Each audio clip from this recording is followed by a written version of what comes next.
called his name, but he didn't like respond, and his face started, you know, kind of drooping down a little bit. So in a situation like that, you bring them to their table and don't alarm them, and we go and we let our managers know to call 911.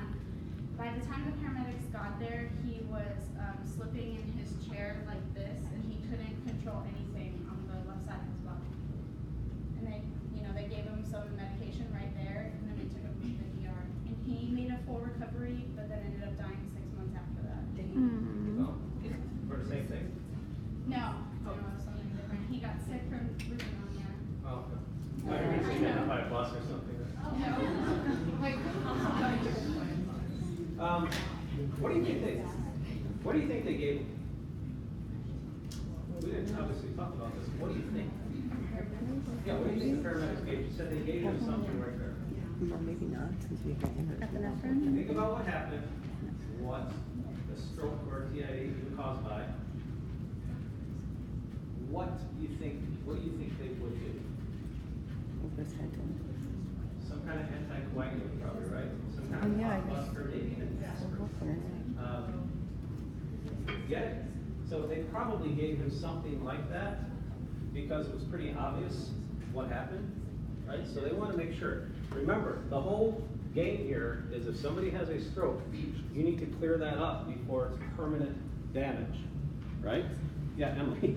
So if you were having a hemorrhagic stroke, why would you be given an anticoagulant? There's the problem, right? If it's a hemorrhagic stroke, you better not be giving them an anticoagulant. So then how do you know the difference? Yeah. Like if they're within that 5-minute window, how do you know? Because apparently these EMTs are magical. Oh, okay. That's a good question. So what you have to do is, then that's a hard call sometimes, but first off, obviously if there's any trauma, things more hemorrhagic, some kind of internal bleed kind of thing, you can, look at the history, see if this person has any kind of risk factors for a stroke. Again, you may or may not be able to get that depending on the situation. You can look in their eyes, and you can look at the back of their eyes and see if maybe there's some engorgement of the retinal arteries or something like that to see if there's any kind of increased intracranial pressure or not, because hemorrhagic would do that. A thrombotic stroke wouldn't. So there are a lot of little different things you can look at and get a pretty good idea. I don't know what the paramedics did or didn't do, but if they gave something, it would have been a clot buster because they were pretty darn sure that was the cause of it. The guy may have had big varicose veins for all I know. I obviously wasn't there. Yeah. So just kind of generally speaking, if you have a patient that comes in, I guess for stroke-related reasons, if they are overweight and had like a personal history of heart problems or like atherosclerosis, would you kind of more assume then it might be an obstructive instead of hemorrhagic? Yeah, again, you still want to do your due diligence. You don't want to give somebody a clot buster unless you're pretty darn sure. Yeah. And again, I wasn't there. I don't know how they were that sure. But They're in the hospital. They're going to do yeah, if they're in the hospital, they're probably going to do a CT, depending on what equipment they have. There's other options. Yes? In other situations of strokes that I've seen, they didn't administer anything right away, but like Natalie said, that they did a check on his history. Like for example, there was another lady who had a stroke and she had a history of a hemorrhagic stroke before, so they didn't give her anything and they just took her into the ER. Yeah. So again, a lot of this, that's why I'm asking all this. You kind of have to be there. You can't really account for everything looking at a PowerPoint slide and predict everything that's going to happen. But yeah, you're using all of your senses up there. You're using everything. That's, again, the whole point of pathophysiology is to be able to bring in everything you already learned so you can already get used to that. Because you're going to be bringing in things that you're not even going to think about while you're sitting here, but when you're out there, it's going to make a lot more sense. Okay? So, another note on the signs and symptoms, by the way, it has this difficulty walking, talking, vision, headache, impaired memory, paralysis, you could throw speech in there and look at some of those. But it really depends on what stroke, okay? Where exactly the lesion was, and the signs and symptoms you're going to have. Does that make sense? Yeah. Oh, the other medication that they put him on was to help not get any more damage to his brain, the plaque. So I forgot what it was called, but it was a medication to help to not, you know, you can't reverse the damage, but to protect him from not getting any more damage to his brain. So probably some kind of like cholesterol thing with a statin kind of thing, is that what you mean? Or- No, it was more of for the, they found a lot of the gray matter, the myelin, I don't know what it's called. Yeah, I'm not exactly sure what you mean, so can't really help you with that, but, I'll look it up. yeah, that's fine. You know, so let us know. Again, there's, what you're doing with these stroke patients really depends on their particular situation. Okay? All right, so, you'll notice that there are a lot of hyperlinks on these PowerPoints today. Okay? I'm not gonna do all of them with you, but I do want to show you a couple of things, all right? First off, what I want to show you is these areas. You have your Broca's area and you have your Wernicke's area in the brain, okay? These are places in the brain where if you have a stroke that affects that part of the brain, you're going to have fairly predictable results, okay? So Broca's is this area right here that I circled, okay? First thing about, can you see that? First thing about Broca's you should know is, it's fortunate that it's called Broca's because I think about it as broken speech. So Broca's, broken speech, okay? And I'll show you an example of that, all right? Keep in mind, the video that we're gonna see, this guy knows exactly what's going on. Yes, he had a stroke, but he is completely there. He can hear fine, he can, all the senses are there. But here's the problem, is his broken speech, what is broken are his motor nerves, okay? He literally has broken motor nerves so that he knows what he wants to say. He can't get it out though, because there's a physical damage to that system that goes from this Broca's area of the brain through everything it has to go through to make the words come out of his mouth. Okay? So, let's look at it.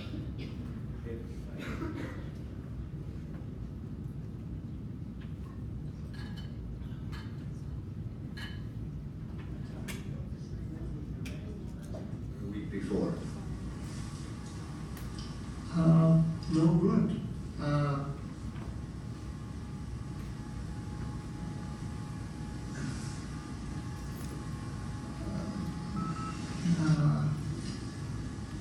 Feet and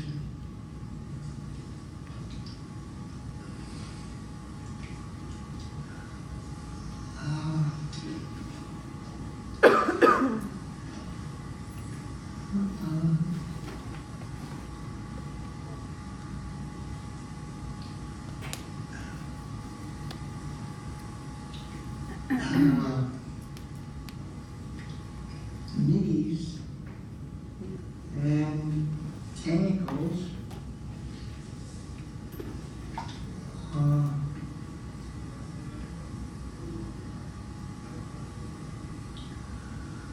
What'd you do about it?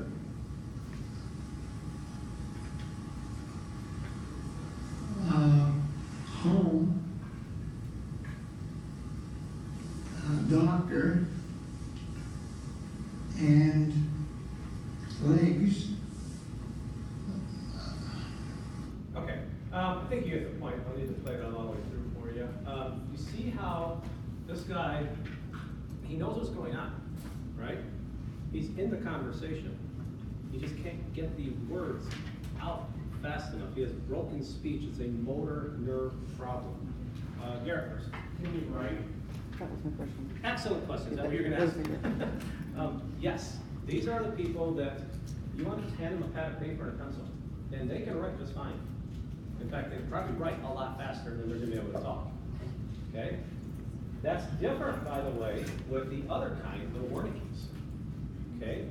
Wernicke's, we call it expressive aphasia because, or fluent aphasia, because they can talk real fast, just like anybody else can. The problem is they have a sensory problem. They have a sensory problem. And when Wernicke's has a sensory nerve problem,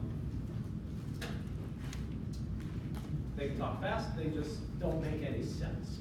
All right? Now, I'm going to show you this video, and you'll figure out real fast that it looks like Wernicke's, but it's not. Huh. So yeah, it was fun.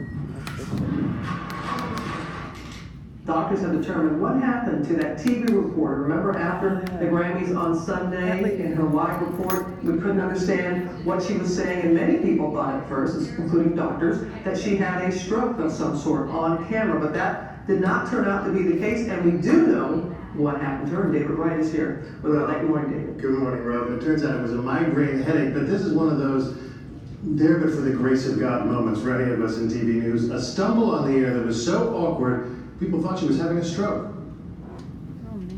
Well, a very, very heavy vertation tonight. We had a very Darrison, but let's go ahead, Tara Tays English for the bit, the head of the pit. It was an on-air blunder that had people across the country wondering and worrying. I was aware of, this isn't making sense. But last night, Shireen Branson was back on the air on KCBS talking about what happened. I started to get a really bad headache.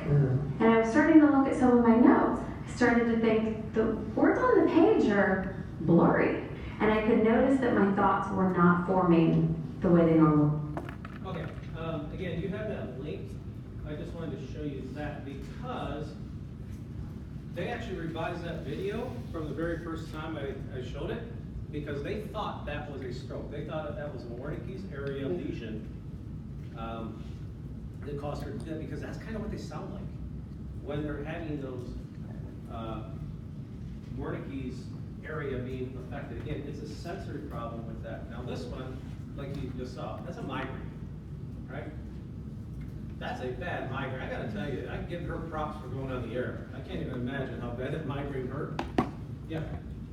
Was that something that would just spring up, or assuming that she already had the migraine before she was even doing her presentation? I mean, is that all of a sudden just hit you that hard, or? Apparently her. That's why I made all that news and everything. That's very unusual. Couldn't she have also been on a medication that she would be able to tell the extent of her? She could have been, but again, they determined that was a migraine. Well, they do spiritual leave. She had a migraine. That's crazy. I know. To ease it, she could tell the amount of pain. Oh, yeah, I guess that's possible. She might have been on, amitriptyline or something like that. Yeah. Okay. This one actually is Wernicke's. So let me play this one for you. Sorry about the buzz in the background.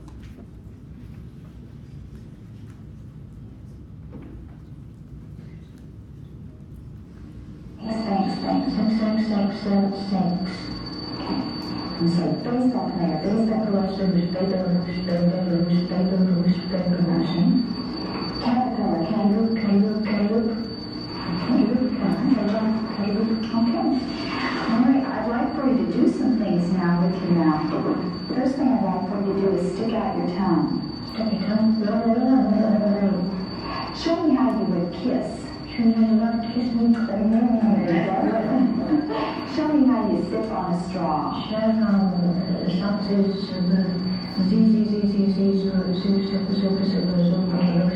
Can you sip on a straw? Okay, try this one.